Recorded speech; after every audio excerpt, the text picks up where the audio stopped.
I have been covering 3 different TV shows in tandem. It, Welcome to Derry, Pluribus, and All's Fair. But only one of these shows has sadly been getting interest from my community, and it is the one that I did not want to watch. However, the people have spoken, and they want me to continue on this miserable journey covering All's Fair, the streaming equivalent to Ebola. And so we're back with episode 3 of All's Fair, simply titled, I Want Revenge. I want this to be over. Let's begin.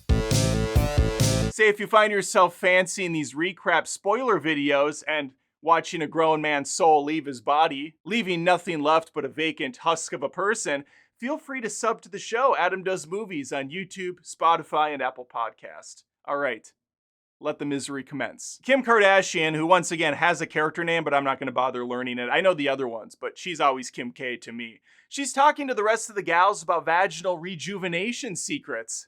I'm already 100% invested in this. And Niecy Nash continues the conversation by talking about her favorite treatment, which is an orgasmic massage. Okay, now I'm half-mast. And her nights always end with her pleasuring herself to a toy of her choosing. As an aside, 1,000 apologies. I was mispronouncing her name. I was saying Niecy Nash. I foolishly thought it's how it was spelled and not some fancy newfandangled way. I should have known. I need to be better. No, I will be better. I am sure the Niecy heads are furious right now, but we have to move forward, okay? All we can do is heal. But to be fair, I am a man. And if this streaming service has taught me anything, the only good guy on planet Earth is one that's dying of cancer. Truly, that's the only good guy on the show so far. We'll get to him later. Point of observation. Again, short for observation. I have no idea what the fuck is happening right now on this show. I have been watching for 4 goddamn minutes, and all that's happening is these ladies talking about different oils and lubricants and treatments and massages that they go through. What does this have to do with anything? Oh, hang on. Glenn Close's character Dina is putting down some sage advice. Let's see if the other ladies pick it up.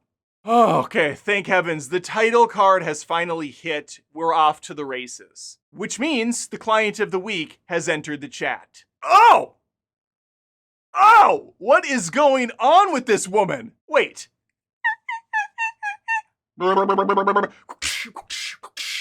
Is that Jessica Simpson?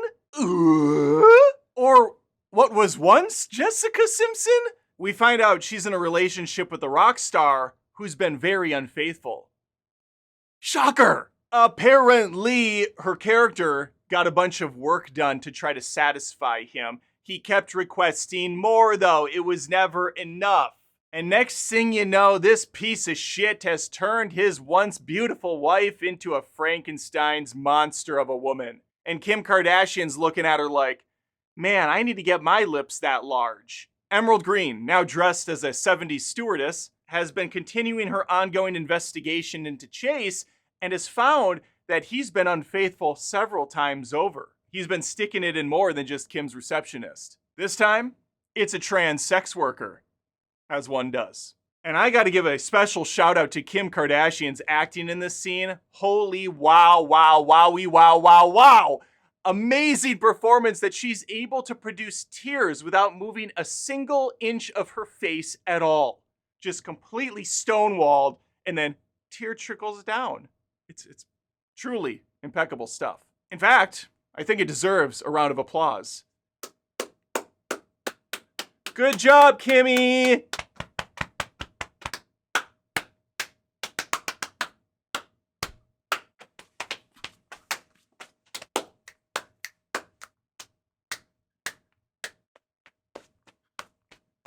Yay! Now with Modern Family's Jay Pritchett.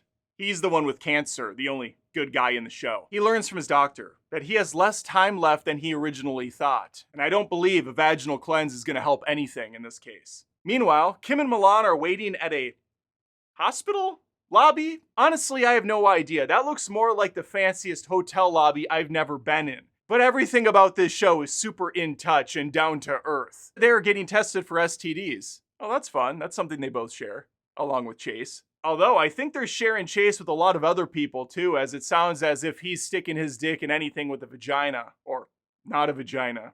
Eric from Entourage, oh, wait, he's in this too? Strolls into the lady's office. He's going to be representing Jessica Simpson's piece of shit husband. Unfortunately, the insulting offer they put on the table is for a scant, measly $30 million. What are they gonna do? You can't even eat at McDonald's for that.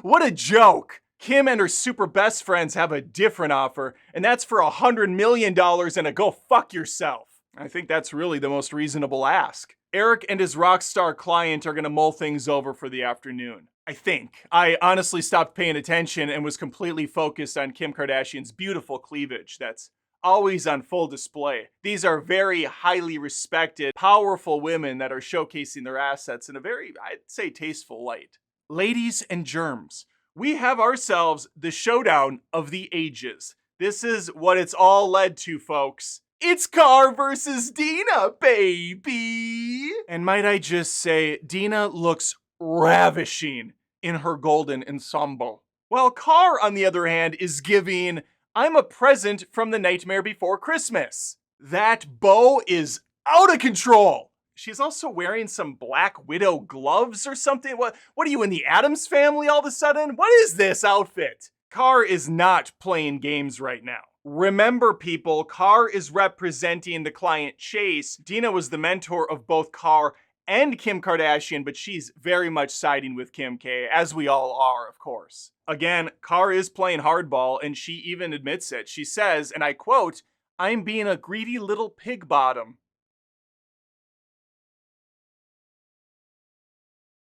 What? The writing on this show is pure, uncut poetry. Every word methodically plotted out. Every line of dialogue feels like it was forged from the mouth of the god Hermes himself. Too bad Dina didn't have some riot gear on, because she just got hit with a truth bomb she wasn't anticipating. Kim and Chase have frozen embryos on standby. This complicates things, and I don't think a vaginal rejuvenation is gonna solve it. Chase meets his trans side piece for a private conversation. She informs her lover that Kim wants to team up in some sort of hose before bros scenario. But trans chick is fully Team Chase. And so not only is she gonna ignore the request from Kim, she's also gonna deny any wrongful allegations on behalf of Chase. And what does she want in return? An Instagram photo opportunity, and also the possibility of becoming Chase's sole girlfriend. Sounds like a fair trans action. Kill me! Oh, and before I forget, conversation is short for conversation. I said it earlier, I should have clarified. Oh, thank baby Jesus. Boobs! Just when I was getting bored and thought I was over this show, they pulled me back in. And by they, I mean the boobs. I'm a man. I'm a piece of shit. Looks like more bad news for Kim and pals. Their client, Jessica Simpson, just publicly attacked her husband, ending with her tossing sulfuric acid in his face. I'm sorry, wait, she just had an open jar of sulfuric acid in her purse?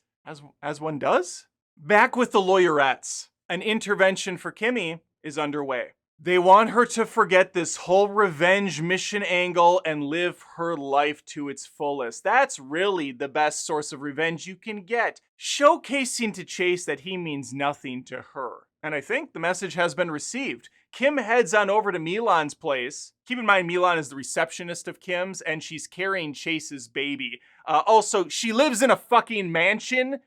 I guess just everyone does but me.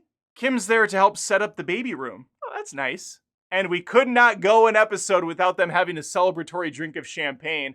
I didn't think you were supposed to drink if you were pregnant, but what do I know? I'm sure fetal alcohol syndrome can be cleared right up with a nice round of vaginal acupuncture. And that took me about 20 tries to get through. Kim goes to a bathroom stall and injects herself with what looks to be symbiotic goo. She then puts on her $1 wedding ring and tells her doctor she wants both embryos implanted ASAP. And she's probably doing both at the same time so she can carry both venom and carnage with the symbiotic goo that she inserted. We watch as the surgeons probe Kim with a large tube, inserting both embryos up into the uterus.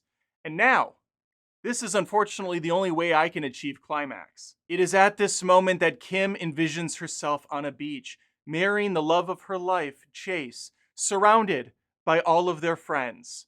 And if you're only listening to me talk and not watching the video, the clip shows no people in attendance. That's the joke. The funniest jokes are the ones you have to explain. The camera pulls back, and there we see the proud mother to hopefully be. Spread eagle out on the table in all her splendor. This is storytelling, folks! And this was episode 3 of All's Fair. What a journey we're going on together! Thanks for not watching my pluribus breakdowns, so I can do this instead. The Jessica Simpson storyline did not get resolved here. I guess that's going to carry over into episode 4, which I am going to watch and cover next. And with so many ongoing plot points to cover, who knows where this roller coaster is going to take us? Will Jessica Simpson get her revenge? Will Kim K get her children and then abort them out of spite to Chase? Will Naomi Watts get more than 4 lines of dialogue in the next episode? All of these questions and more will be answered. So join me as we cover All's Fair, Season 1. I say Season 1 because you know we're getting Season 2. All the bad things get renewed. So make sure to subscribe once more. It's free of charge to Adam Does Movies on YouTube, Spotify, Apple Podcasts. Think of becoming a Patreon over at patreon.com/AdamDoesMovies if you like my stuff. And hopefully, I'll catch you next time. Take care.